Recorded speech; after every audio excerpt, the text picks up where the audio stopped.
wọ́n dẹ pàkúté fún Babaijesa. Babaijesa rèsì wọ́n sẹ́ẹ̀tì ẹ̀ ni ṣùgbọ́n ọ̀tọ̀ ní ká sẹ́ẹ̀tì pàkúté dé èèyàn, ọ̀tọ̀ ní kí pàkúté má mú yàn, torí pé wọ́n ti get ibi tí Babaijesa wíìkì sí. Ẹ̀yin èèyàn ẹ ti wá gbọ́ wọ́n ní wọ́n dẹ tàkúté lẹ̀ fún Babaijesa ni o pé Babaijesa náà dẹ̀ ti wá kó sí ẹ wo ẹ wá gbọ́ nǹkan tí pásítọ̀ yìí sọ àti Yinka TNT pẹ̀lú màmá Seun Adeboye ẹ wo ẹ máa gbọ́ gbogbo ọ̀rọ̀ tí gbogbo wọn sọ nínú fídíò yìí. Babaijesa princess wọ́n ti jọ rin ìrìn àjò, wọ́n ti jọ fẹ́ra wọn, kódà wọ́n ti bára wọn sùn dáadáa rí.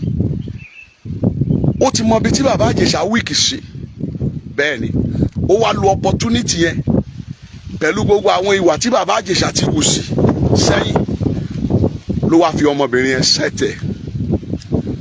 Ó fi ọmọbìnrin yẹn sẹ́tẹ̀ ṣùgbọ́n sáà pé ohun tí èèyàn mọ̀ jẹ́ ibi tí èèyàn wíìkì sí, ohun tó jẹ́ hobby èèyàn tó yẹ pé ohun tí èèyàn kúndùn tó yẹ pé ó ti wà addicted mọ́, ohun tí èèyàn ti wà addicted mọ́ tó jẹ́ hobby èèyàn kò ní tí wọ́n bá dẹ pàkúté fún yàn ó lè mú yàn á kàn mú yàn wá kí kódà àfẹ́ tó bá kíyèsára àtẹ̀ntọ́ lọ́n bá yọ. Ibi tí èèyàn wíìkì sí ó lágbára púpọ̀. Wọ́n dẹ pàkúté fún Babaijesa. Babaijesa dẹ̀ rèsì. Ohun tó ṣẹlẹ̀ ni mo sọ fún yẹn. Wọ́n dẹ pàkúté fún Babaijesa. Babaijesa rèsì wọ́n sẹ́ẹ̀tì ẹ̀ ni ṣùgbọ́n ọ̀tọ̀ ní ká sẹ́ẹ̀tì pàkúté dé èèyàn, ọ̀tọ̀ ní kí pàkúté má mú yàn, torí pé wọ́n ti get ibi tí Babaijesa wíìkì sí pé nípasẹ̀ obìnrin kì í lóbìnrin sójú. Wọ́n dẹ̀ fi sẹ́ẹ̀tì ẹ̀, ó dẹ̀ pàkúté dẹ̀ mú. Wọ́n ti sẹ́ẹ̀tì kámẹ́rà. Àwọn tí orí wọn bá pé dáadáa tí wọ́n bá wo fídíò original fídíò níbi tó ti show ọmọ yẹn, ọmọ tí ń gbé nínú ilé princess, ẹ wo bó ṣe jókòó, ó jókòó panic, ó jókòó bí àlejò, ọmọ yẹn ká góńgó. Ẹ mọ̀ pé wọ́n ti rọ ọ̀rọ̀ sínú ọmọ yẹn tẹ́lẹ̀, ọmọ yẹn ká góńgó kí ọmọ yẹn ò tura. Nígbà tí ilé tí èèyàn ń gbé tẹ́lẹ̀ sẹ́wọ̀n pé ọmọ irú ọmọ bẹ́ẹ̀ a máa lọ káàkiri yóò máa bọ̀, bó tiẹ̀ máa jókòó gan, ó máa jókòó confidently, ó máa jókòó ọmọ yẹn jókòó tẹrùtẹrù, ó jókòó tójótójó, ó wà panic, ó jókòó bí ìgbà tó yẹ pé ó ní kankan tó fẹ́ kó ṣe kó heart. Àwọn ìṣẹ̀lẹ̀ tó ṣẹlẹ̀ nìyẹn o. So wọ́n ti mọ̀ pé dandan bàbá yìí máa rí sí, torí pé wọ́n ti rí pé nígbà kan rí Babaijesa ti try ọmọ yẹn, ó ti try ọmọ yẹn rí náà pé yóò sì bọ́ sí pàkúté yẹn. Ohun tó ṣẹlẹ̀ nìyẹn. Nígbà tí Babaijesa jáde, ohun tó yẹ kí Babaijesa ṣe kò yẹ kó tiẹ̀ sọ̀rọ̀ lórí ọ̀rọ̀ páàsì mọ́. Tán bá tiẹ̀ bí léèrè gan, aṣá àdúpẹ́ pé Ọlọ́run ti yọ wá nínú ewu. Gbogbo ẹ̀yin tẹ́ ń gbọ́ mi ẹ̀ ní ṣàìsàn o, ẹ̀ ní ṣẹ̀wọ̀n o. Ọlọ́run ti yọ wá ní ẹ jẹ́ á move on, ẹ jẹ́ á gbàgbé nípa pass. Èyí tó lọ ó ti lọ, so that àwọn èèyàn ò ní lè rí ọ̀rọ̀ ẹ̀ gbámú pé gbogbo ẹ̀yin èèyàn ó ti wáyé nìyẹn o. Àwọn ọ̀rọ̀ tó yẹ kó sọ nìyẹn. Èèyàn ò lè bó sẹ́yìn ìka kan, kò sí bó ti òkú rí láyé.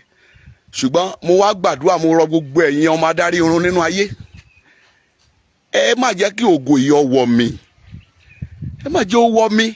Ẹ ti rán lẹ́wọ̀n, ó ti tẹ̀wọ̀n dé lóòótọ́, bàbá ọ̀sùnsùn fẹ́ bó sẹ́yìn ìka kan, bọ́ síbẹ̀síbẹ̀ ẹ má jẹ́ kó ògo ó wọ̀ mí.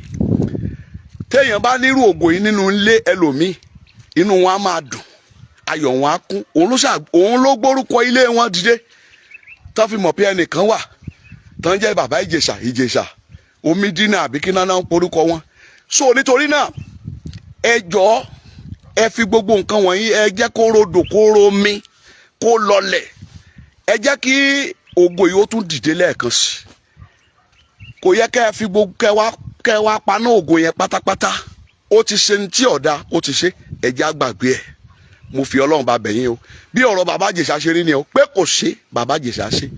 Wọ́n dẹ pàkúté ni, pàkúté dẹ̀ mú, kò jù bẹ́ẹ̀ lọ. Pé wọn ò sẹ́ẹ̀tì ẹ̀yẹn, wọ́n sẹ́ẹ̀tì ẹ̀ ni, wọ́n sẹ́ẹ̀tì ẹ̀. Tẹ́ bá lọ wo fídíò yẹn, ẹ rí pé ọmọ yẹn jókòó ó jókòó ìjókòó tó jókòó ẹ mọ̀ pé kì í ó jókòó bí àlejò kò jókòó bí ẹni tá ti jọ ń gbénu lé so bó ṣe rí nìyẹn gbogbo ẹ̀yin tẹ́ ń wò mí ẹ ò ní ṣẹ̀wọ̀n ibi tó wíìkì sí gbọ́ ẹ̀yin náà ẹ lọ máa ṣiṣẹ́ mẹ́ lórí ẹ̀ ibi tó wíìkì sí yẹn ó lè padà disgrace yẹn o ẹ jẹ́ ká ṣiṣẹ́ lórí ẹ̀ gbogbo ibi tó wíìkì sí láyé ẹ̀yin tẹ́ ẹ bá ń wò mí ẹ bá mi ṣíà ẹ̀ gbogbo ibi tí ẹ wíìkì sí lórúkọ Jésù kọ́ ló ń sọ yín di alágbára ń bẹ̀ níbi tó wíìkì sí ẹ ò ní ṣẹ̀ sí ń bẹ̀ ẹ̀mí mọ́ kó wo bẹ̀ sọ fún ọ Paul wípé ta ni ó gbà mí lọ́wọ́ ẹran ara kíkú yìí nígbà tí n bá fẹ́ ṣe rere ó ní ibi ló máa ń farahàn ó lóun ti gbàdúrà lẹ́ẹ̀mẹ́ta sọ́dọ̀ Olúwa ó ní Ọlọ́run ní orí ọ̀fẹ́ mi tó fún ọ nígbà tó gbàdúrà lẹ́lẹ́ẹ̀kẹta orí ọ̀fẹ́ tó máa ń di ojú ibi tí èèyàn wíìkì sí Ọlọ́run á yọ̀ǹda ẹ̀ fún yín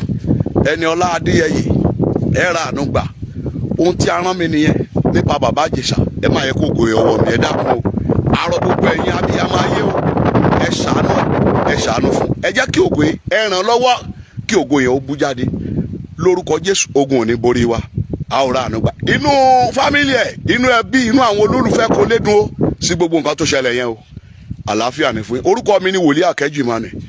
níwájú mi báyìí ìkànnì ẹ mo fà ẹ́ lé kòtò Ọlọ́run lọ́wọ́ Bíọ́lá Adébáyọ̀ because kò ń ṣe ẹni tó jalè. It is not the person who stole something alone that is a thief. The person who collected what he stole, who patronized him, is also a thief. This pain that I feel, that my daughter feels, that the other victims feel right now, it's not Ijesha that caused this pain, no. It is you, Bíọ́lá Adébáyọ̀. It is you that caused this pain for me.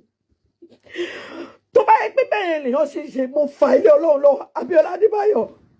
Mo lo ọlá àwẹ̀ tí àwọn Muslim ṣe gbà tọ́ yìí àti ọlá àwẹ̀ tí àwọn Christians gbà lọ́wọ́lọ́wọ́. Mo pe ẹlẹ́dàá mi, mo pe ẹlẹ́dàá ọmọ mi àti gbogbo àwọn victims tí Ìjẹ̀ṣà tó ti abuse Bíọ́lá ní agbára Ọlọ́run á dá yín lẹ́jọ́ tó tó. Ọlọ́run tó ní ìdájọ́ lọ́wọ́ ó máa dá yín ní ẹjọ́ tó tọ́. Èpè nìyí Ìjẹ̀ṣà kọ́ ló cause mi ní pain o. Ìjẹ̀ṣà kọ́ ló Bíọ́lá Adébáyọ̀ ó fi igi ó fi gún ojú ọgbẹ́ mi. Mo fẹ́ kó lọ́kọ́ sílẹ̀ o. Ó fi igi ó fi gún ojú ọgbẹ́ mi, ó fi gún ojú ọgbẹ́ ọmọ mi. Gbogbo ọmọ yòókù náà tí wọn ò lè sọ̀rọ̀. Gbogbo yín nísìn ẹ̀ ń bẹ̀rù ńjọ́ yẹn lẹ́ẹ̀lẹ̀ jáde ẹ̀ lè sọ̀rọ̀. Èmi ni wọ́n drag, èmi ni wọ́n ṣe, they are still bullying me to tomorrow. Àwọn ọmọ mi ni wọ́n ṣe. Ó dẹ̀ fi igi ó fi gún ojú ọgbẹ́ mi. Mo fi ọlá àwẹ̀ tá wà nínú èyí mo fi fa ilé kòtò Ọlọ́run lọ Bíọ́lá Adébáyọ̀. Tó bá yẹ pé bẹ́ẹ̀ ọ̀ṣẹ́ ṣe ló ṣe tó bá yẹ pé tó bá.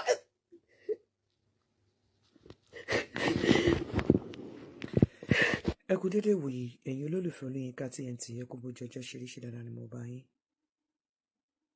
Princess ìgbà tí kinní ìṣẹ̀lẹ̀ tí mi ò rí ẹ níta kó sọ̀rọ̀ inú mi dùn gan-an torí nígbà tó bọ́ síta nígbà náà lọ́hùn tó sọ̀rọ̀ nípa ọkọ kò ṣọkọ stylishly mo sọ̀rọ̀ mo ní nígbà mi tí nǹkan bá ṣẹlẹ̀ bó bá tiẹ̀ jẹ́wọ́ lo jàre nígbà mi mo ní wàá sit back nígbà mi wàá jẹ́ káwọn èèyàn ja ìjà yẹn so that ojú tó máa wà lára ẹ torí nígbà tíjà bá ṣẹlẹ̀ tó bá ti lọ tán ọ̀pọ̀lọpọ̀ àwọn èèyàn tí ò lọ́pọlọ wọ́n á stigmatize ẹ̀ wọ́n á ní eléyìí tó rán lágbájá lọ síbì kan eléyìí tó rán tàmẹ̀jù lọ síbì kan ọkùnrin wo ló fẹ́ fẹ́ wàrà wọn ò ní ronú pé kí ni lágbájá ṣe tán fi rán lọ síbì kan àwọn èèyàn ò ní rò mọ́ ńgbà yẹn òun ló mú mi sọ̀rọ̀ nígbà yẹn ṣé wàá rí eléyìí nísìnyí gẹ́gẹ́ bí abiyamọ mo feel pain ẹ̀ àmọ́ kí ló tún fẹ́ gbogbo ètò ń ṣe tó ń sọ fún Bíọ́lá yìí ṣorí tí èèyàn bá ti bẹ ẹlẹ́dàá ẹ̀ làjà tí èèyàn bá ti bẹ ẹlẹ́dàá ẹ̀ làjà tó dẹ̀ ti túbá kò sí èpè kankan tẹ́nì kankan lè ṣe tó lè come to pass lórí èèyàn tún máa tara nǹkan yẹn dẹ́ṣẹ̀ ni. Bíọ́lá ti túbá níwájú ayé, níwájú ọ̀run, níwájú gbogbo abiyamọ. Èyí tó ń ṣe yìí kò lè èpè yẹn ò lè rìn lọ sẹ́niwẹ̀ torí ó ti túbá. Mo fìpò kàn ń gẹ́gẹ́ bí abiyamọ, mo fìpè náà Ọlọ́run á dẹ̀ bá mi tù ẹ́ nínú. Bẹ̀t kó má lọ di àṣejù. Èyí tó ń ṣe yìí ò ní ìdẹ. Torí wípé wọ́n á béèrè lọ́wọ́ ẹ, Ọlọ́run gan máa béèrè pé kí ló tún fẹ́. Nígbà tí ó ṣe gbogbo nǹkan tó ṣe, gbogbo ayé ló gbógun ti Bíọ́lá. Gbogbo abiyamọ ayé ló sọ̀rọ̀. Gbogbo èèyàn ló support ẹ. Gbogbo èèyàn ló jáde. Wọ́n ò dẹ̀ support ẹ. Ọmọ ni wọ́n support. Dó àwọn kan sọ pé set up níbí báyìí kò tí ì pẹ́. Couple of months ago ni nínú àwọn ọmọ SOS, àwọn ọmọ COS yẹn, ó ń bá ọmọ kékeré chat. Bí màmá ọmọ yẹn ṣe mọ̀, ó dẹ̀ report fún police. Ọlọ́pàá dẹ̀ ní kó máa, wọ́n dẹ̀ ní kó máa continue chatting yẹn títí ó fi wá ọmọ yẹn lọ. Wọ́n set ẹ̀ títí ó fi wá ọmọ yẹn lọ tí wọ́n fi mú. You understand? So gbogbo nǹkan tó ṣẹlẹ̀ yẹn má jẹ́ káwọn èèyàn rí ẹ. Èyí tó ń ṣe yìí ní ìfẹ́ kó tún tara ẹ̀ ṣe Ọlọ́run. Torí Bíọ́lá ti túbá. Bíọ́lá ti bẹ̀bẹ̀. Ẹni tó dẹ̀ lè túbá níwájú ayé á túbá níwájú ẹlẹ́dàá ẹ̀. So gbogbo èpè tó ṣe kò lè rìn lọ sẹ́niwẹ̀. Kò sí nǹkan kan tó fẹ́ ṣẹlẹ̀. Ó ti túbá. Ó dẹ̀ ti rí pé ayé gbèjà ẹ. Mo dẹ̀ believe pé ohun ayé lohun Ọlọ́run. Bẹ́ ayé ṣe gbèjẹ, mo believe pé Ọlọ́run náà gbèjà ẹ. Mo believe pé Ọlọ́run bẹ́ ẹ lọ́wọ́ sí. Èyí tó ń ṣe ìṣòrí bó ṣe ra dákẹ́ yẹn ó níyì gan. Inú mi dùn bí mi ṣe rí ẹ because àwọn èèyàn ń fight ìjà yẹn fún ẹ. Advice mo fún ẹ ní first time pé èèyàn máa ń farapamọ́ gbà mí ìjà so that o ò ní blame yẹn kí níyẹn ò ní stay ní ẹ. But èyí tó wá ṣe yìí lójú irú àwa yìí, lójú àwọn ẹlòmíì bíi pé èèyàn ṣàṣejù ni. Torí èpè yẹn ò lọ anywhere. Èmi á bí ẹ pé kí ni nǹkan tó tún fẹ́ bí Bíọ́lá ṣe bó tilẹ̀ jẹ́ pé kò ń ṣe nǹkan tó wà nù ọmọ yẹn ni. Kò lè rò bóyá ó máa rí báyìí kó ṣe. Tó bá mọ Bíọ́lá kò lè rò, kò lẹ́mi wàhálà tó yẹn, kò lè rò pé ó máa rí báyìí kó ṣe. So ó dẹ̀ ti ṣe nìyẹn gẹ́gẹ́ bí ẹlẹ́ran ara. Ó dẹ̀ tún ti bọ́ta ó ti explain. Ó lóun rò bóyá ó máa wá apologize níbẹ̀ ni pé mo ti rí inú ẹ̀ ni. Ó dẹ̀ ti rí bó ṣe rí, ó ti wá bẹ̀bẹ̀. Kí ni nǹkan tó tún fẹ́? Èyí tó ń ṣe yìí, Ọlọ́run bí ènìyàn kan lọ́lọ́run ṣe rí torí ó ti túbá ní ju gbogbo ayé. Ohun ẹ̀dá dẹ̀ lohun Ọlọ́run. Ohun ẹ̀dá lohun Ọlọ́run. Èyí tó ń ṣe yìí àṣejù ni máa kà sí. Honestly, mo mọ̀ pé ó dùn ẹ́ gẹ́gẹ́ bí abiyamọ. Ọlọ́run á tú ẹ nínú. Bẹ́ẹ̀ ó níyì bó ṣe sọ̀rọ̀. Iyì ẹ̀ pọ̀ gan lójú irú àwa, lójú àwọn tó wà sensible gan. Ó níyì bó ṣe rọra dákẹ́. Ó níyì bí gbogbo àwọn ẹ̀dá ayé ṣe ń ja ìjà yẹn fún ẹ, bí gbogbo abiyamọ ayé ṣe ń jà. Wọn ò dẹ̀ jàjà fún ẹ o. Ẹnikẹ́ni tó bá jẹ́ abiyamọ tòótọ́ á ja ìjà yẹn o. Even ẹni tí ó bá tiẹ̀ ń bínú nínú wọn Ọlọ́run, wọ́n mọ̀ wípé pẹ̀lú fídíò yẹn wọ́n á ja ìjà yẹn. Kì í ṣe ìwọ náà ń jà fún. Abiyamọ, ìtara abiyamọ ló ta àwọn èèyàn. Èyí tó ṣe yìí kò kàn ẹ́. Honest, ọmọ ẹni lóòótọ́, but Ọlọ́run ti Bíọ́lá ti túbá. Mo dẹ̀ mọ̀ pé gẹ́gẹ́ bí abiyamọ àtẹ́lára Ọlọ́run, mo dẹ̀ gbàdúrà pé kọ́lọ́run kó tù ẹ́ nínú. Mo gbàdúrà pé kọ́lọ́run kó nu omijé ẹnu, kọ́lọ́run kó heal egbò yẹn fún ẹ. Lágbára Ọlọ́run, ẹlẹ́dàá àwọn abiyamọ á tù ẹ́ nínú. Àmọ́ èyí tó ṣe yìí kò ní ìdẹ̀. Ò ní ìdẹ̀ torí ayé ti jà fún ẹ, ọ̀run ti jà fún ẹ. Bíọ́lá ti túbá níwájú Ọlọ́run àti níwájú àwọn ẹ̀dá ayé. So èpè yẹn ò lè ṣe nǹkan kan fún Bíọ́lá. Honestly. Tàbá tún rẹni tí Bíọ́lá ṣẹ̀ náà tó bá fẹ́ túbá kó tún túbá. But lórí eléyìí o, Bíọ́lá ti túbá. Lórí eléyìí o, iyì ẹ̀ pọ̀ bó ṣe sọ̀rọ̀ tẹ́lẹ̀ torí àwọn ẹ̀dá ti jà fún ẹ. Ọlọ́run dẹ̀ ti jà fún ẹ. So pẹ̀lẹ́ princess, Ọlọ́run á tú ẹ nínú. O ò ní rí ìbànújẹ́ mọ́. Ọlọ́run á bẹ̀ wò àwọn ọmọ náà o. Wọn ò ní kú mọ́ ẹ lójú o. A dẹ̀ ní rírú ẹ o. Àwọn ọmọ wa Ọlọ́run á bá wa wò wá. Ẹ káàárọ̀. I still don't get it. Mo ṣì ń try láti research, mo ń try láti rò, mo ń try láti gbé yẹ̀wò. Bí àwọn èèyàn bá ṣe máa ń react sí àwọn ọ̀rọ̀ lórí social media. Ẹ dúró, ṣé nǹkan tá bá ń sọ lọ́wọ́lọ́wọ́ yẹn kò kí ní continuation ni? At least tá bá ń ṣe nǹkan kan lọ́wọ́lọ́wọ́ ńsìn, tí ọ̀rọ̀ míì bá jálù tàbí nǹkan míì jálù lórí ènìyàn kan náà, ṣé àwọn nǹkan tá ti react sí lẹ́yìn yẹn kò kí ní continuation ni? Like tí Abiola bá ṣe nǹkan kan sìn bóyá ó fún yàn lówó bóyá ó ra mọ́tò fún yàn kan everybody á ní Abiola is nice o Abiola nice Abiola ò kì í sọ̀rọ̀ o Abiola gentle o ó tún wá grant another interview tó against ti mind àwọn èèyàn kan wọ́n á tún wá ní Abiola yẹn ìkà ni o Abiola burú o Abiola kò yẹ kó ṣe báyìí. Why are we ruling over each other's mind? I continue to say it. Why do you want everybody to think like you?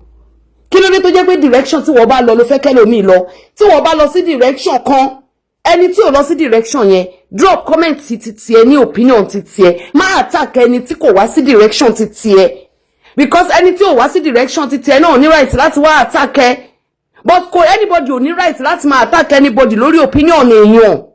Abiola ní page ẹ̀ ó lo page ẹ̀ fúnra rẹ̀ you want to be directing Abiola láti bí ó ṣe máa lo page ẹ̀ láì kí n ṣe chairman ẹ̀ láì kí n ṣe CEO ẹ̀ láì ṣe wípé ó jẹ́ manager London company rẹ̀ mi understand o ṣé ẹ ti ẹ̀mọ̀kan tó ń pè ní journalism ṣá ṣé ẹ ti ẹ̀mọ̀kan tó ń pè ní interviewer ẹni tó interview èèyàn kan interview anybody tó bá interview ọ̀rẹ́ ó yẹ kó wá balance of the story kó tún lọ interview ọ̀tá ó tún ní right láti tún interview àwọn tí ó jẹ́ wípé wọ́n kàn fẹ́ sọ èrò ọkàn ara wọn.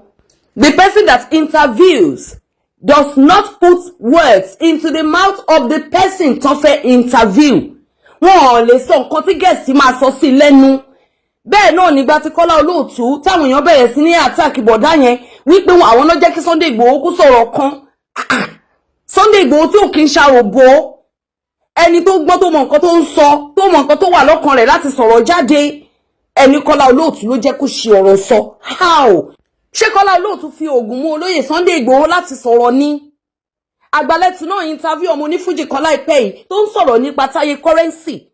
Ṣé Àgbàlẹ̀tù yọ ọ̀rọ̀ jáde nínú ẹ̀ ni? Ṣé bí nǹkan tó wà nínú ẹ̀ ló wá sọ? And Táyé currency náà ní right láti sọ fún Àgbàlẹ̀tù wípé èmi náà fẹ́ sọ ti tèmi nǹkan táwa ń pè ní balance of the story nìyẹn. Babaijesa jáde ń sìn ó lọ sẹ́wọ̀n òde kò sí ẹnì kankan tó lè rule over his mind advice lálẹ́ fún tó bá wù ló lè gbà á. Báwo ta súnmọ́ ta bá sọ wípé Babaijesa má sọ nǹkan kan o tọ́rọ̀ bá ń gbé nínú ẹ̀ ó máa sọ̀nà o kí wàá ní ẹ̀bi Bíọ́lá Adébáyọ̀ sìn wípé ó entertain Babaijesa lórí àpótí níbi tó ti ní right láti interview anybody in the world. Gẹ́gẹ́ bí lọ́ọ̀yà bó ṣe ní right láti solicit fún ọ̀daràn àti ẹni tí kìí ṣe ọ̀daràn bẹ́ẹ̀ ni ọ̀rọ̀ journalist rí. O ní right láti interview ọ̀daràn o ní right láti interview ẹni tí ọ̀daràn fi nǹkan ṣe tí ẹni tí ọ̀daràn bá pa sílẹ̀ bá lè sọ̀rọ̀ gẹ́gẹ́ bí òkú ó máa dùn nínú journalist pé kó wá sọ̀rọ̀. So kí ni ẹ̀bi Bíọ́lá Adébáyọ̀ ń sìn? Wọ́n ní Babaijesa ṣe nǹkan Babaijesa lòun ò ṣe nǹkan ó wá explain bọ́rọ̀ ṣe jẹ́ tí princess bá believe wípé gbogbo nǹkan tó ń sọ nípa Babaijesa tòótọ́ ni Babaijesa ní kí wọ́n gbé òun àti princess káwọn dìjọ jókòó káwọn dìjọ sọ̀rọ̀ kò tí ì sí ẹ̀bi ẹnì kankan bẹ̀. Princess too has the right to come and sit on that seat to talk. Ẹ dẹ̀ bẹ̀rẹ̀ sí ní attack Bíọ́lá Adébáyọ̀. Please don't get me wrong, I'm not bullying people, I'm just educating us. Journalists, somebody like Àgbàlẹ̀tù, somebody like Kọ́lá Olóòtú, somebody like Bíọ́lá Adébáyọ̀, somebody like me, somebody like anybody tó bá interview èèyàn láyé has the right to interview anybody, and the guest has the right to say anything tó bá wà nínú mind ẹ̀. Why are you fighting people's opinion? Why are you forcing your own opinion on others? Kí ló dé tẹ̀yin èèyàn tẹ́ bẹ̀rẹ̀ sí ní rule àwọn ènìyàn nínú ilé wọn? Bẹ́ẹ̀ náà ni nínú ìdílé ẹ máa sọ nǹkan tí ọkọ ní láti ṣe fún ìyàwó ẹ̀ ẹ máa sọ nǹkan tí ìyàwó ní láti ṣe fún ọkọ ẹ̀. We can correct each other tá bá ṣe nǹkan tí ò dáa. Ẹni tó dẹ̀ máa ṣe nǹkan tí ò dáa táwọn èèyàn máa correct torí pé ẹni ẹ wà ní side yín ẹni tó ṣe nǹkan tí ò dáa tó wà vivid pé ó ṣe nǹkan tí ò dáa báyìí lẹ máa side. Tí Babaijesa ò bá ṣe nǹkan tí wọ́n sọ ṣé kò ní sọ pé òun ò ṣe é? Tí Babaijesa bá ṣe nǹkan tí wọ́n sọ yìí pé ó tọ́ ní pé ó ṣe ṣé princess ò ní right láti wá takò pé àní ó ṣe é? So àwọn tó jẹ́ ti Babaijesa wọn ò gbọ́dọ̀ attack princess nígbà tó bá sọ̀rọ̀. Ẹ̀yin tẹ́ jẹ́ ti princess ẹ ní láti attack Babaijesa. Ó tún sọ wípé Ìyábọ̀ Òjó product mi ni. Ẹni Ìyábọ̀ Òjó product ẹ̀kẹ́. Ṣé ẹ mọ̀ story Ìyábọ̀ Òjó ni? ẹ jẹ́ kí Ìyábọ̀ Òjó wá fẹnu ara rẹ̀ dìbọn kẹ̀ pé Babaijesa sórí ẹ pé níbo ni mo ti jẹ́ product yẹn simple as ABC. Story tá a mọ̀ àwọn èèyàn tá a mọ̀ bí tó ti ń bọ̀ àmọ́ bí tó ti dìde àmọ́ bí tó ti ṣubú rí ẹ mọ̀ pé ní àjò ẹ̀dágùn ni ẹ mọ̀ èèyàn tí àwọn ènìyàn máa ń pàdé kó tó di wípé ènìyàn ṣe oríire ẹ lọ bèrè lọ́wọ́ àwọn star. Mo rántí nígbà kan tẹ́nìkan sọ̀rọ̀ tí star kan tí ẹni tó jẹ́ pé ó ti above ẹ̀ tó bẹ̀rẹ̀ sí ní sọ wípé nígbà tó jẹ́ nǹkan kan àwa rèé o tó tún fara rẹ̀ bẹ̀ wá o àwa ti kọjá lọ ń bẹ̀ o ní ìsìn tó ti wá lówó lọ́wọ́ tó ti wá dìràwọ̀ yìí ò fẹ́ mọ̀ wá mọ́. See that big actress tó bẹ̀rẹ̀ sí ní sunkún wípé ká ló mọ̀ wípé òun máa jẹ́ ẹ̀kọ́ tó máa jẹ́ lẹ́ni ni òun ò ní jẹ́ kí irú èèyàn rádaràdá rásìràsìn báyìí kó bóun lájọṣepọ̀. Ẹ mọ̀ sórí àwọn èèyàn ẹ mọ̀ bí táwọn èèyàn ti ń bọ̀ ẹ wò èmi kàn wá educate wa ni bitter truth tá a bá kàn jókòó ní online tá a kàn ń jà tá a kàn attack ara wa tí a máa rí mú nínú ohun tó ń ṣẹlẹ̀ àfàìmọ̀ kí ọ̀pọ̀lọpọ̀ má fi ọ̀rọ̀ ara rẹ̀ kọ́gbọ́n ẹ máa kọ́gbọ́n nínú àwọn nǹkan tó ń ṣẹlẹ̀ ẹja máa farabalẹ̀ ṣe rí comment section yẹn tí báwo comment section yẹn gbà mí mo máa rò pé báwo làwọn èèyàn ṣe rí báyìí ná ẹ̀yin lẹ ti pé lady yìí Bíọ́lá Adébáyọ̀ ẹ ti pè ní messiah ẹ dẹ̀ tún kàn má gbélébùú láì ṣe this is not fair tẹ́ bá tẹ̀dẹ̀ wá gbà pé ókè o Babaijesa ṣe nǹkan yẹn lágídí tó bá tẹ̀jẹ́ Babaijesa lẹ́kọ̀ọ́ tí ẹ̀ ń bú a máa lẹ́ ẹ ní reason kí ni reason tẹ́ ṣe ń bú Bíọ́lá Adébáyọ̀ ń sìn ṣé Babaijesa ti di plague ni tó fi jẹ́ wípé Babaijesa ò lè jókòó kéèyàn interview ẹ̀ mọ́ so tí mo bá interview Babaijesa ń sìn ẹ̀ wá attack mi wípé ó yá Babaijesa wá sọ̀rọ̀ mo fẹ́ trade nìyẹn so tí mo bá interview princess ń sìn àwọn tó jẹ́ ti Babaijesa máa wá attack mi wọ́n á ní àṣebó pera rẹ̀ lọ́rẹ́ ó ti dọ̀dàlẹ̀ ṣó yẹ kó pe princess wá sọ̀rọ̀ lórí program ara mi lórí page mi lórí page tí Bíọ́lá Adébáyọ̀ ń fowó ara rẹ̀ promote mi ò understand o ẹ kàn máa try láti kàn máa bully èèyàn ẹni tó ṣe nǹkan burúkú gan ẹ máa dúró tì gbágbágbá wípé nǹkan burúkú tó ṣe yẹn ó ní kó máa ṣe lọ why are we like this wow mo máa treat comment èèyàn kan ní under post kan tí mo ṣe in fact mo kàn ń wo comment yẹn ní gbogbo ìgbà mo ṣáà ń rẹ́rìn ni ẹ dúró gbogbo ẹ̀yin tí ẹ̀ attack Bíọ́lá Adébáyọ̀ yìí ṣé pé ẹ ní right láti interview anybody tí nǹkan bá ṣẹlẹ̀ sí ẹ ní right you have your right ẹ ní right láti béèrè gbogbo yín pátápátá lẹ ní right láti entertain Babaijesa láti interview ẹ lórí nǹkan tó ṣẹlẹ̀ ẹ ní right láti interview princess ẹ ní right láti interview gbogbo èèyàn tó wà involved pátá whether they are right whether they are wrong whether it is normal whether it is abnormal n tó wà lẹ́nu wọn lẹ fẹ́ gbọ́. If Bíọ́lá Adébáyọ̀ wants to be a journalist she has every right to interview anybody just anybody.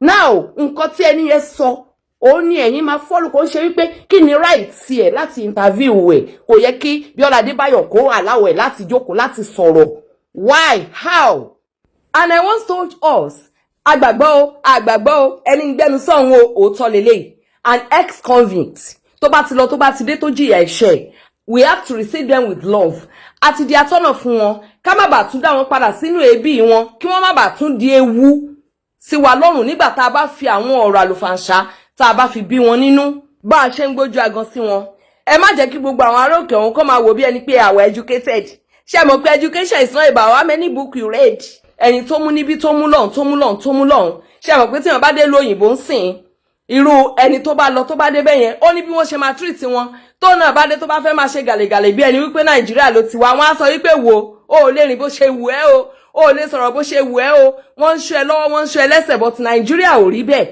táwọn náà bá dé bí tó bá fẹ́ ṣe nǹkan tí ò yẹ ká rọ́ o báyìí la ṣe ń tẹ̀bà báyìí la ṣe ń roka báyìí la ṣe ń gúnyán àwa ọ̀nà even tí iná bá dúró o lè cross way kò sọ ọlọ́pàá kankan tó máa mú ẹ a educate ẹ nìyẹn a ti sọ fún báwa ṣe ń bí ẹ ṣàmọ̀ pọ̀rọ̀ tèmi ò ń pọ̀ ó dàbọ̀.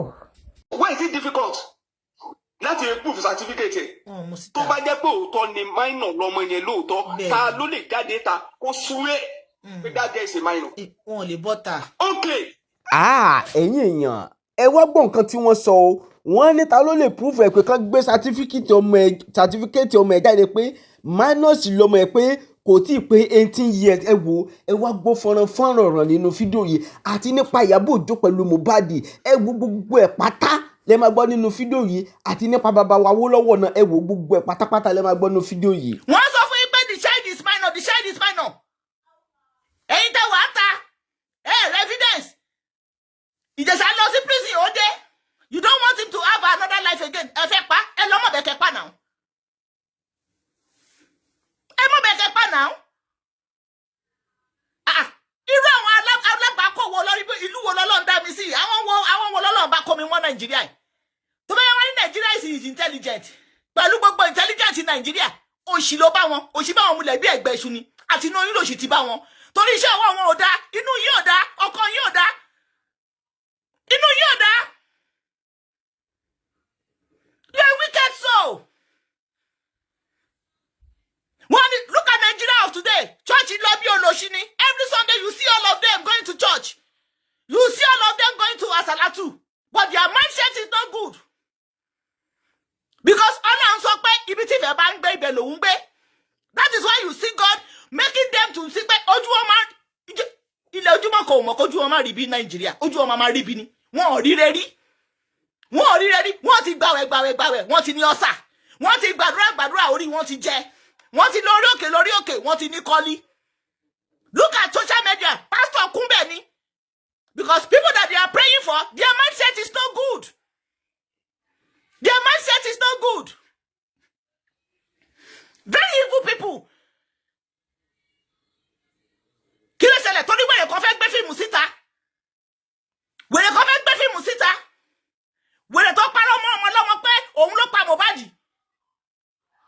Bẹ̀rẹ̀ lọ́wọ́ nígbà tí fídíò wọn sọ fún yín pọ́kẹ́ o Naira Marley ò sí inú lẹ́jọ́ tí Mohbad kú o Naira Marley ò sí Nàìjíríà kírẹ́tà yẹn ò lè bèrè lọ́wọ́ wèrè yẹn pé kílẹ̀ tó parọ́ mọ́ ọmọ lọ́mọ kírẹ́tà yẹn ò bèrè tó bá ti kọ́ ọpọlọ yín lọ torí yín ti yí ẹ̀dẹ̀ lọ sí psychiatric kẹ́ lọ gbabẹ́rẹ́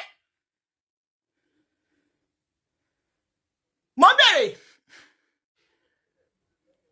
wọ́n ní Dabiola has lost her integrity because she is among them. Ó ti bá wọn jẹ́ ó ti bá wọn mú.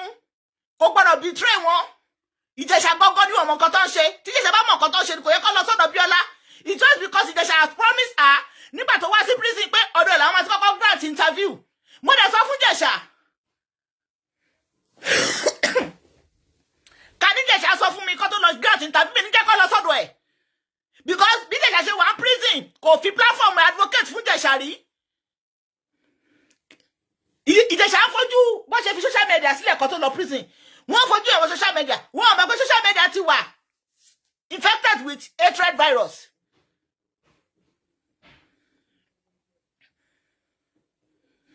Èwo ni wèrè tó sọ pé bàbá Ìjẹ̀ṣà is begging ìwọ lè wà ní situation tí bàbá Ìjẹ̀ṣà wáyé kó má bẹ́ẹ̀gì kó lọ lé onílé kó kàn má yẹ yàrá wọn wò pé kó má yẹ yàrá wọn wò káwọn èèyàn ká ẹ mọ́bẹ̀ kọ́ pé ẹ lólè tọ́dẹ̀ ti bá ẹnu yàrá ó máa bẹ̀bẹ̀ fẹ́ mi ẹni náà ẹ máa dúró àwọn èèyàn tó lu Ìjẹ̀ṣà ń jọ yẹn nínú ilé yẹn ni ẹ máa dúró àwọn ọkùnrin tó lu Ìjẹ̀ṣà nínú ilé yẹn ni ẹ̀yin ò rí pé wọ́n faṣọ ọmọ lọ́rùn wọ́n fẹ́ lù pa ni kò ní bẹ̀bẹ̀ fẹ́ mi ẹni ṣé ẹ lè wá wájú Boko Haram kí Boko Haram kidnap yín kẹ máa sọ fún Boko Haram pé I'm in Nigeria ẹ ní bẹ̀bẹ̀ ni bí kí lẹ ń sọ yìí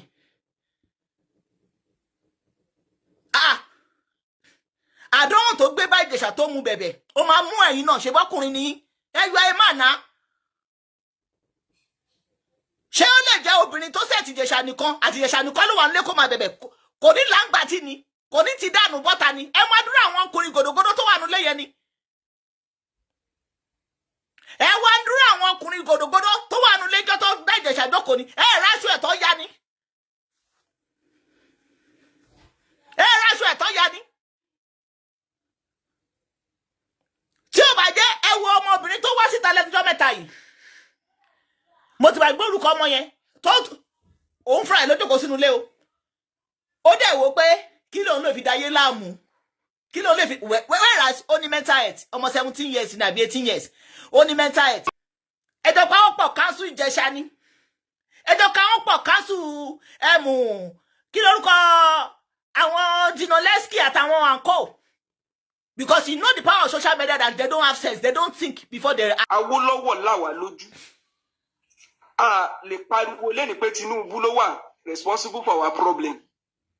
Tinubu demonstrate máa fún ilé wọn practical example. Wàhálà ìtorí ẹ̀mí tí ṣe gbẹ́ ẹlòmíì wọlé mo fẹ́ fún yín time gan. Màá gbà wọn wọlé later. I will give you practical example sí o.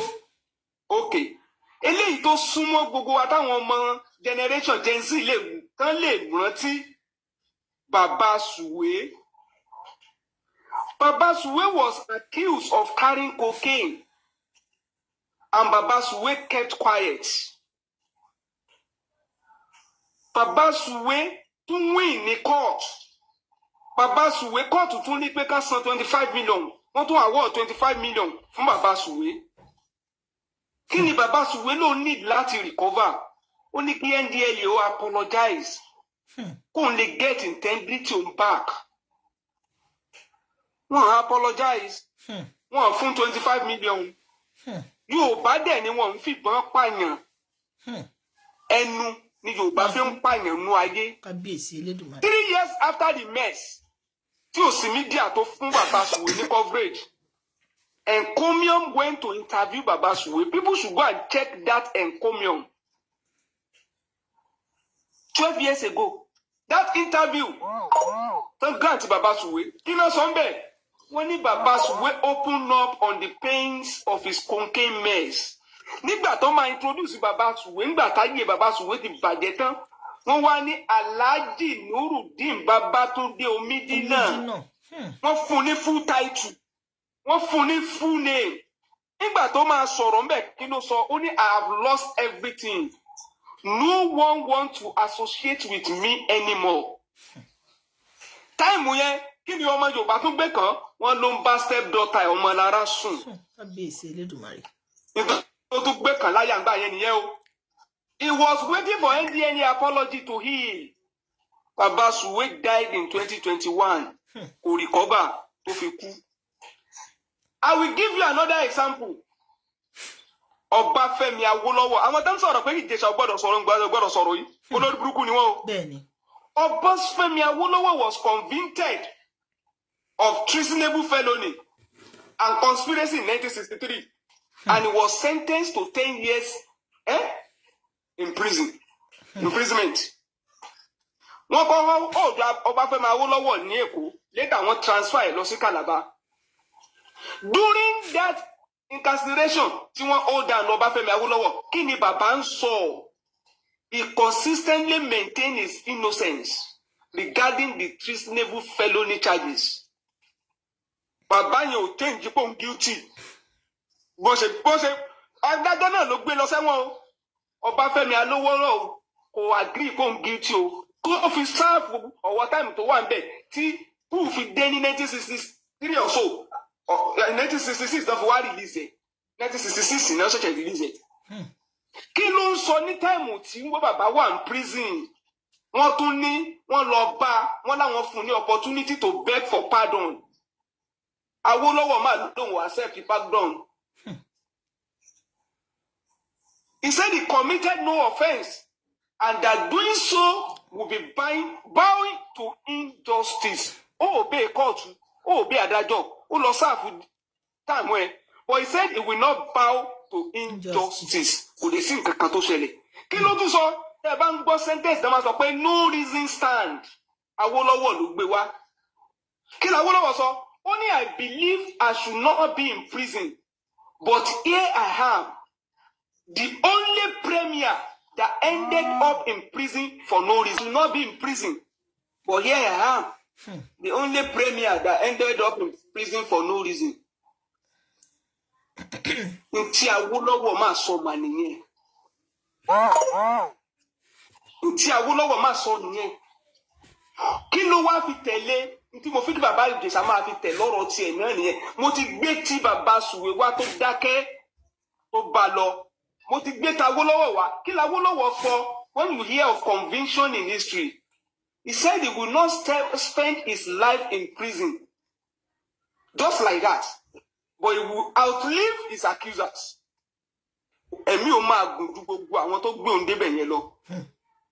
kí ló dé ṣẹlẹ̀ gbogbo àwọn tán ṣe tanà díẹ̀ tó fi di kó lo ẹ̀wọ̀n wọ́n bá the next school lọ ẹ̀mí wọn ògùn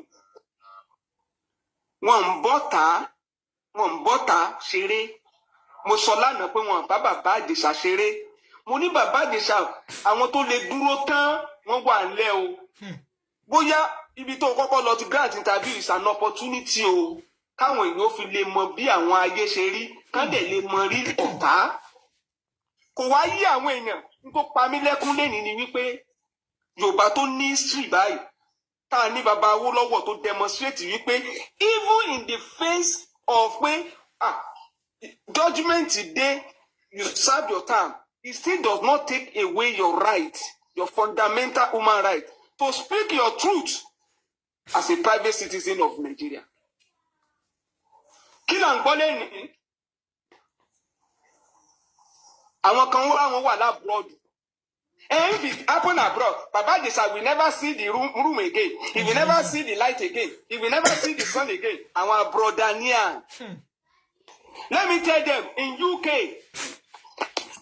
are they telling us that innocent people don't go to jail abroad? I will give you 2 examples again, even in UK there. Somebody spent 38 years in prison for murder of a 20-year-old Daniel Sander. And he was sentenced in 1986. I think he was sentenced, yes, I think he was sentenced in 1986 or so, something like that. Uncle commit offense, 20 years old, or to commit offense, later learn to commit offense. Not such a get them to commit offense. In UK, to USA, and America, Timothy Clear confessed and admitted to be true attacker of Inda White in 2007. But before then, Grover Thompson was sentenced here for 40 years in 1981, and he died in prison after 14 years in prison. Innocent people go to prison over there too. But the issue is that there is finality in litigation. Judges are human being like us. They are capable of making errors. Judicial system is not perfect, but it is structured to provide very binding resolutions. The fact that when you are innocent, they will still go to prison. But that does not mean that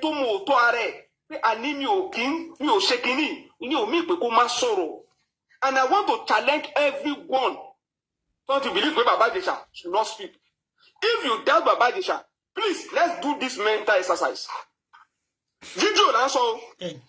Video. If you see, Mama, let any of them come and tell us that if they see a video, a scene of people running, their voice, and when you assume, you either assume that there's an emergency, or it could also be a game, a fun game. You cannot conclude.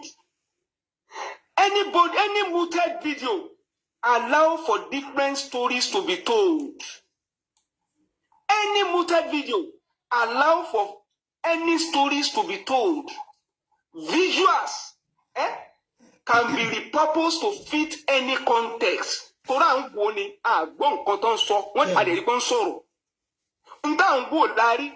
That means that they can repurpose anything to fit the context. A muted video is a very flexible canvas. It is a powerful tool in content creation. One move to video, and they are giving us a narration. And to Babaijesa ti do ṣépè o. And to Babaijesa irọ́ ló pa kó no kọ́kọ́ jáde kó ṣépè now. We're talking about, and I will challenge them on the issue to Babaijesa raise. The virgin, a young girl, by key at 7 years. Seriously? Chebi don't invite Babaijesa. Benny. He didn't finish come about Benny. Benny. Even new statement the princess into possible Benny. Only kon fẹ́ kí Babaijesa because only school not to discover. Ike ọmọ yẹn a máa gbọ̀n kò kí n focus. the yori attitude through our teachers in school, not they discover. Oh no, was shocked. At least that thing happened when the girl was 7 years old.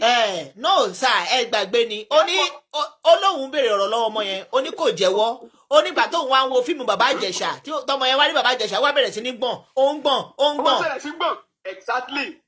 Do you now know if that is the true story? When the police, that's why we should praise. It's not ìjọba. The Nigerian police did well on this story. So when Nigerian masses deserve what they are getting any day. Seriously. Nigerian police run a test on this lady. The Nigerian police ran a test. When they discover you pay video ọmọ yìí o, wọ́n ṣẹ̀ṣẹ̀ penetrate ni o. Which means the story of 7 years ago cannot be true. Wọ́n ní the VA gan yóò ṣẹ̀ṣẹ̀ undergo healing ni. Bẹ́ẹ̀ni.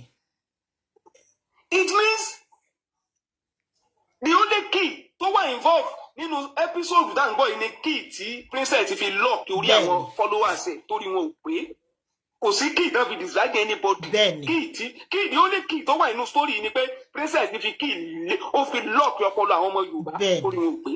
Ó lọ fà o wọ́n dẹ̀ pèrè àwọn lábíàmọ́. Let me give you another one.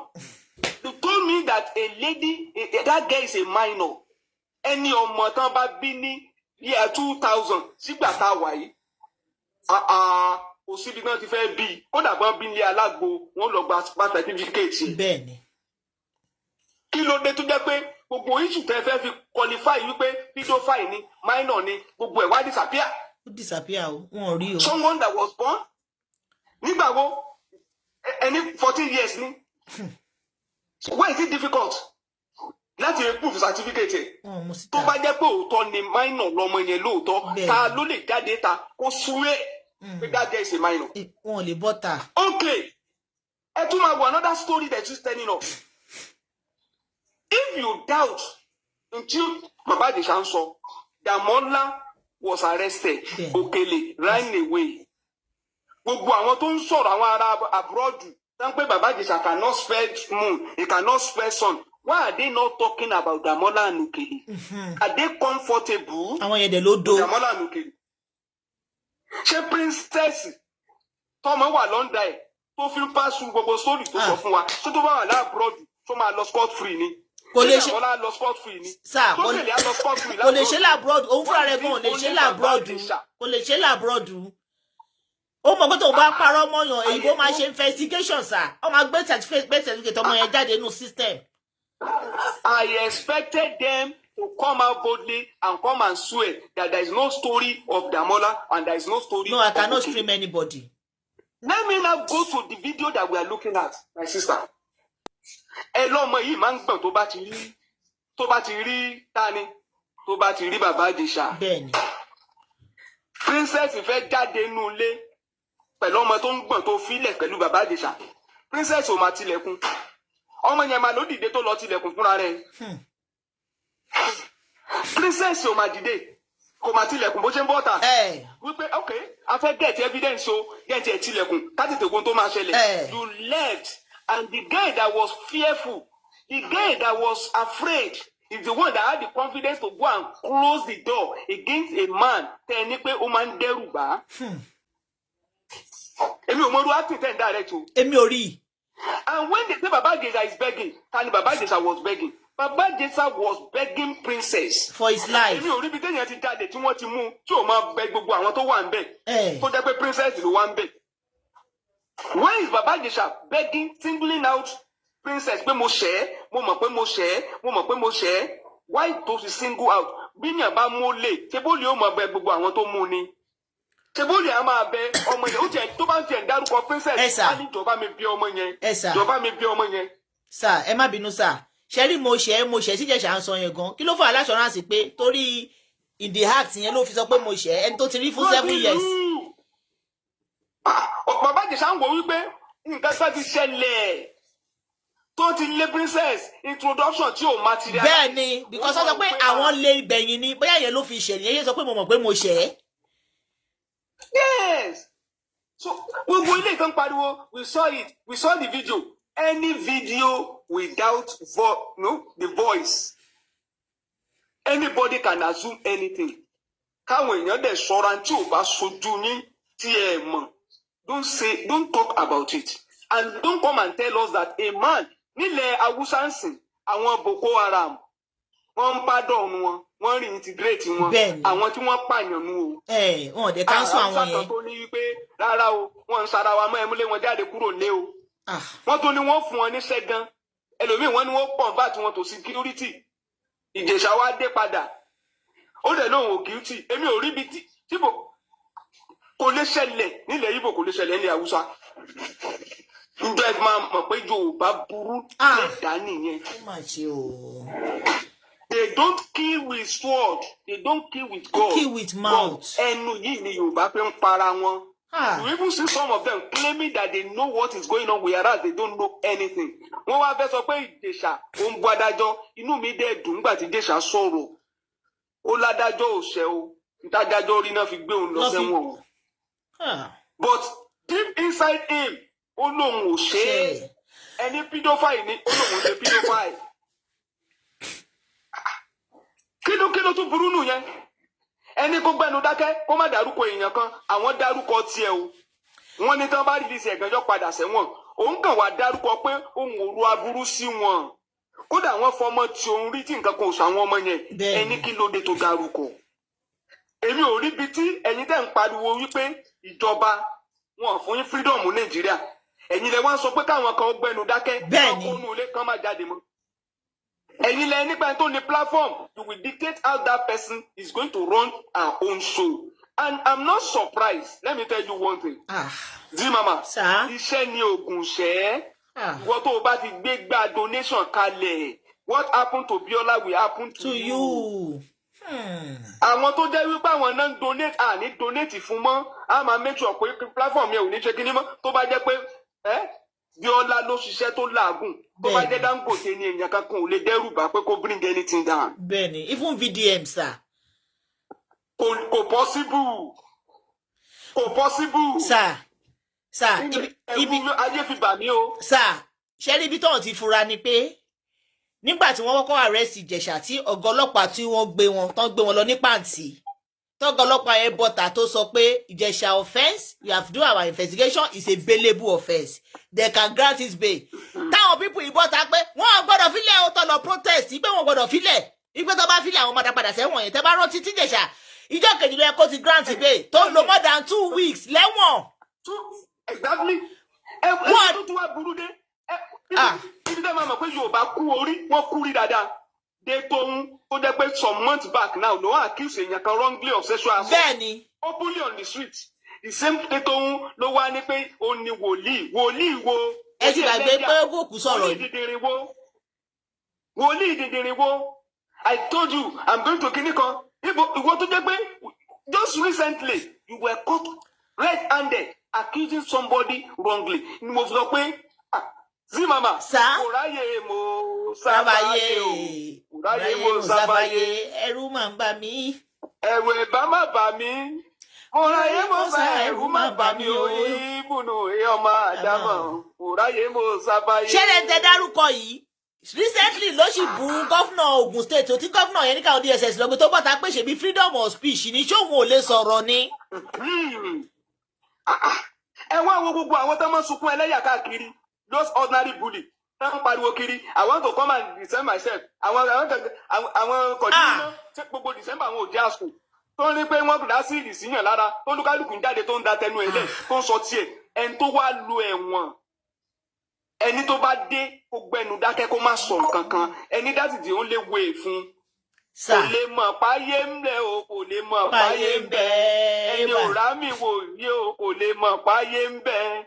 You think it's easy? Ẹni tó bá wọ bàtà tí Ìjẹ̀ṣà wọ̀ ló lè bọ́ síta láti wá máa yọ ẹnu kó máa yọ ẹni àwọ̀. Èèyàn lo ẹ̀wọ̀n. Ọbáfẹ́mi Awólọ́wọ̀ ṣe gbẹnu dákẹ́.